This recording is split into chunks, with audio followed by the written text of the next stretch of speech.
recipe for a lazy dinner. Let's get started. First, lay your dough in a buttered mold. Then you poke some holes and cover your base with mustard. Next, cut 4 juicy tomatoes into thin slices. Place them all around and top with herbe de Provence, salt and olive oil. Light it in the oven and let it bake until golden brown. Let it cool for a few minutes before serving. It's so simple and delicious. It's gonna be the best pasta you've never had. Cut the ends off of Brussels sprouts, place them on a sheet pan with olive oil, salt, and pepper, and roast at 400 until they look like that. Start cooking the pasta in salted water. Melt 2 tablespoons of butter in a pan with pine nuts. Let them toast a little. I roasted garlic earlier. I'm going to add that, smush it up, add heavy whipping cream, a little pasta water. The al dente pasta directly from the pot, Parmesan cheese. Add in those roasted Brussels sprouts, a little crushed red pepper. The sauce will thicken a little. Plate with tons of black pepper, lemon zest. And look at that. Who loves stroganoff? So fun fact about me, I was a vegetarian for about 4 to 5 years and I really loved stroganoff, but I didn't want to have any beef. So I would make mushroom stroganoff with this beautiful creamy sauce and I'd have it over pasta, rice, or sometimes mashed potato. So I wanted to introduce this to Monzi and show him that you can have protein without having, lots of meat. So for tonight's dinner, I wanted to make some stroganoff pasta. So here we go. Let's add in a lot of mushrooms. I probably would have actually double this amount because mushrooms wilt down to nothing pretty much. They're like spinach. They're like a sister of spinach, okay? So you're going to just wilt down all those little mushies and make sure that you get some nice golden color on all of the mushrooms. And then I'm going to add an onion. This onion was humongous, okay? So that's why there's so much onion in there, but you know what? It's all good. We love it. Then you're going to add in some garlic and you're just going to mix that all around. I'm going to add some tomato paste. I don't know why Monzi was dotting that all over the place. Picasso. Anyway, and then we're going to also just mix that around and then you're going to add in some smoked paprika. Now to this, I've also got a few special ingredients, including this French steak menu sauce because it's got a bit of a red wine undertone to it. And I also wanted to add some of this Diane sauce because I didn't have any more mushroom sauce left from Manu's collection. So this worked a treat. If you don't have these sauces, you can also just use some cream. I just wanted to add those flavorings. But what I usually add is actually a red wine stock kind of sauce. Any red wine sauce will do. I just like to add that because it just gives me a little bit of depth of flavor, as well as some thickened cream. So this is what you're left with, which is this beautiful, luxurious, mushroomy, delightful, saucy cream. And then I'm going to boil my pasta. I'm going to also add some Parmesan cheese and some fresh parsley to my sauce before serving. And you can do this with whatever you like. Honestly, I love it with rice. I love it with mash. I love it with pasta. It's such a beautiful, delicious, comforting dinner. And you can add whatever you like. So here's the pasta, because we were going to have pasta tonight. And I'm just going to add that straight into the sauce and get it all mixied around so that they can all become friends in the pot. And that is a beautiful, quick dinner that is completely vegetarian. And yeah, it's just a little nice break from meat, I guess. So yeah, enjoy. Hope you guys try it out.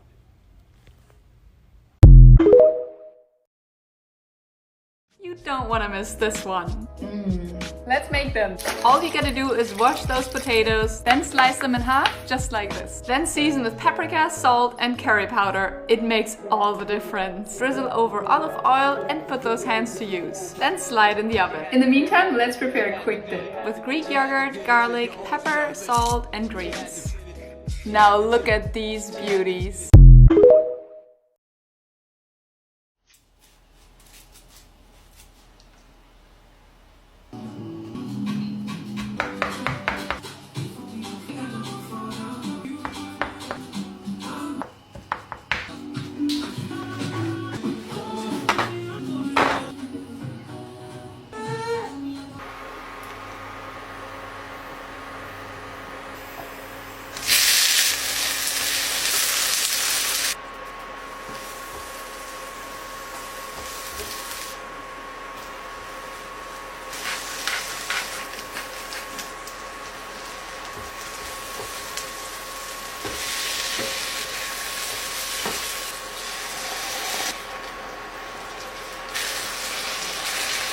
Authentic falafel recipe.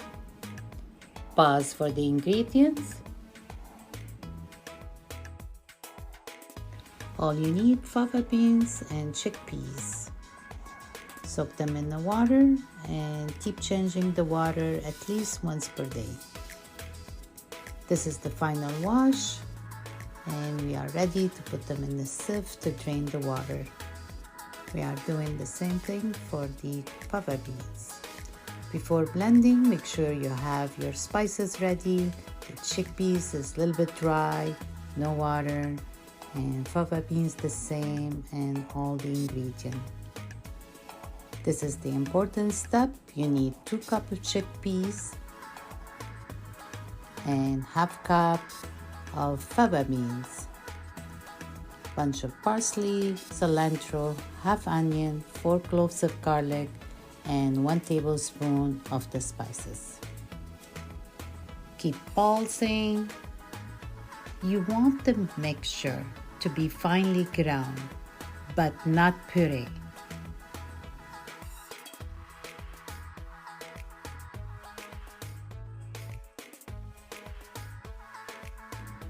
This is the last load, and I did about 5 to 6 loads, and as you see, they're fluffy and perfect.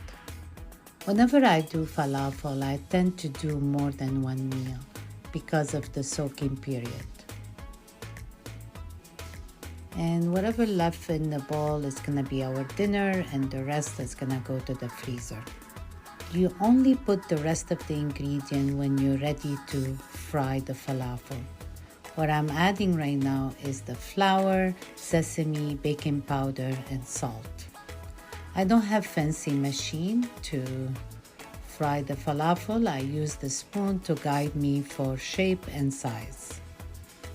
Make sure your oil is on medium heat and fry the falafel until they are gold. Before taking them off, turn off the stove so you don't burn the falafel while you're taking them out. Then turn on whenever you start adding the second load. Now we are ready to prepare the tahini sauce. All you need: tahini, 2 cloves of garlic, and lemon juice, and a little bit of water and salt. And as you see, whenever I add the water, I just add it to the juicer to give more flavor. And here's the tahini.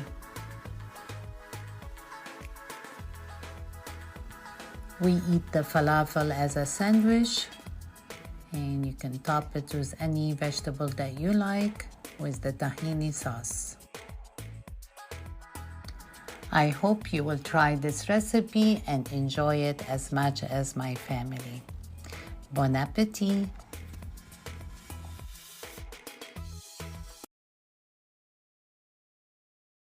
I've been drinking more alcohol for the past 5 days. Did you check on me?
There was once a day that I would pray for you. I'd go and misbehave just so you'd notice too. Sneaking looks up and down from across the room. And damn, what a hell of a view. I feel good. Let's make an oven-baked vegan shakshuka recipe. Our plant-based shakshuka recipe is a harmonious blend of bold spices and fresh veggies that are baked to perfection in a single dish for easy preparation. Traditionally, you make shakshuka with eggs, so this version utilizes silken tofu to mimic the same kind of texture and flavor. And you nestle it into the dish, and then once you've baked it again, you can serve it with toasted pita bread, and it makes for a delicious meal you can enjoy any time of the day, breakfast, lunch, or dinner. Vegan moussaka. Start off by rubbing salt on our sliced eggplants, and we're going to set them aside to bleed. Next, our sliced potatoes, we're just going to pat them dry with some kitchen towel, and we're going to deep fry until they're golden and crispy. Now our eggplants have bled out, we're going to pat those dry too, and we're going to deep fry them. Now for the filling. In a pan with some oil, we're going to add in some onions, garlic, a little bit of water to make them silver, vegan mincemeat, brutalize, salt, tomato puree, stir, passata, cinnamon, stir, black pepper, bay leaves, stir it. Now for the bechamel sauce, we're going to melt in some vegan butter and some flour, and we're just going to keep on whisking that until we've got something that basically looks like mashed potatoes, using a litre in total of milk. Next, we're going to go in with the nutmeg and some black pepper in that, give that a final stir, and we're going to get a ladle of that, and we're going to add that to our little bolognese thing that we got going on there. Now for the layering. Potatoes, sauce, eggplants, sauce, bechamel. Pop that in the oven to make a perfect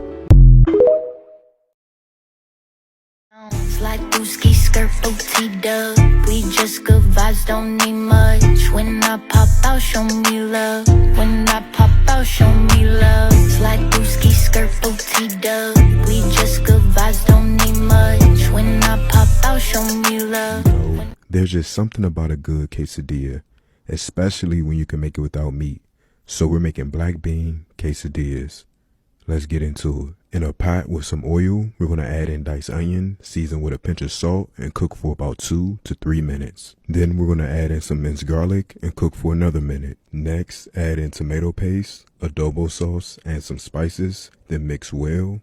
Add in drained and rinsed black beans, mix in well, and cook for about 2 minutes. Next, add in chicken broth and simmer for a couple minutes. Continuously mix our black beans to thicken, then mash our beans to bind everything together. Then add in some fresh squeezed lime juice and mix in well. Add our cheese to our tortilla, then add our black beans to one side and fold over. In a skillet with a little bit of oil, add in our quesadilla and cook for about a minute each side. And there you have it.